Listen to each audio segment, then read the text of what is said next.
Think about a really bad situation where people do terrible things, like trying to be with angels and even daughters having babies with their own dad. Today, we're talking about Lot, a guy whose decisions put him right in the middle of some crazy stuff. Get ready to see how God's anger led to a whole city getting wiped out. But before we start, don't forget to hit the like button, subscribe, and turn on notifications so you can keep up with all our new videos. Lot's story starts in Genesis chapter 11. People aren't sure where his name comes from, but some think it could mean hiding something. After his dad died, Lot left Ur with his family and went to Haran with his grandpa Terah, Uncle Abraham, and Sarai. When Abraham left Haran, Lot went with him to Canaan. When there was a famine, they went to Egypt, but they were forced to leave. Both Abraham and Lot became wealthy, but they had too many possessions and started arguing. Abraham obeyed God, but Lot was more interested in material wealth.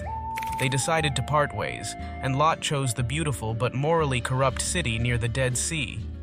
Even though Sodom seemed appealing, it was filled with wickedness that troubled Lot. When a war broke out, Lot got captured, and Abraham had to rescue him. Meanwhile, Sodom remained morally corrupt. God observed all the evil happening there, demonstrating his concern for justice and righteousness. God's involvement in human matters shows his commitment to what's right and his willingness to act against evil. He decides to check out the bad stuff happening in Sodom, and it's so bad that he decides to wipe out the whole city. The Bible makes it clear how messed up the people of Sodom were, especially when they tried to harm God's angels. Lot, living there, tries to protect them by offering his daughters to the bad guys, showing how the city's influence affected him. Abraham, however, steps up, asking God if he'll spare the good people in Sodom. It's a gutsy move, showing that prayer from a good person can make a big difference. Abraham even negotiates with God, asking if he'll save the city for the sake of the righteous. This shows that God listens to his people and is ready to show compassion when they ask. When God decides to destroy Sodom, he sends angels to save Lot and his family. Despite being warned not to look back, Lot's wife does and turns into a pillar of salt, a harsh reminder of what happens when we ignore God's warnings. This whole story teaches us that our choices have consequences, just like Lot's decision to live near Sodom affected his family. It's a lesson that still applies today, especially for Christians living in societies that go against their beliefs. Lot's different from Abraham, who kept his faith strong through tough times. Lot, on the other hand, chose to hide in a cave when things got hard, showing how people tend to isolate themselves when faced with challenges. The cave could mean more than just a safe place. It might symbolize emotional and spiritual withdrawal. This makes us wonder how tough experiences affect our ability to connect with others. Here's where things get really bad.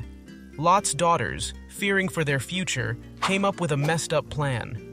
They got their dad drunk and slept with him to have kids. The sons born from this were Moab and Ben-Ami, who caused big problems for the Israelites later on. After all the chaos in Sodom, Lot's story kind of fades away. We don't know if he rebuilt his life or stayed in the cave where everything happened. The Bible brings up Lot a couple more times, like in Peter's letter and Jesus' talk in Luke. These mentions remind us of Sodom's destruction and Lot's escape, warning us to be ready for the end times and to obey God. Lot had the chance to learn from Abraham, but he went his own way, which caused a lot of trouble for his family. His story teaches us that personal desires can lead to big problems, unlike Abraham's faith-driven choices. This story has important lessons for Christians today. It shows how we should stick to our moral values, even when society pushes us to do otherwise.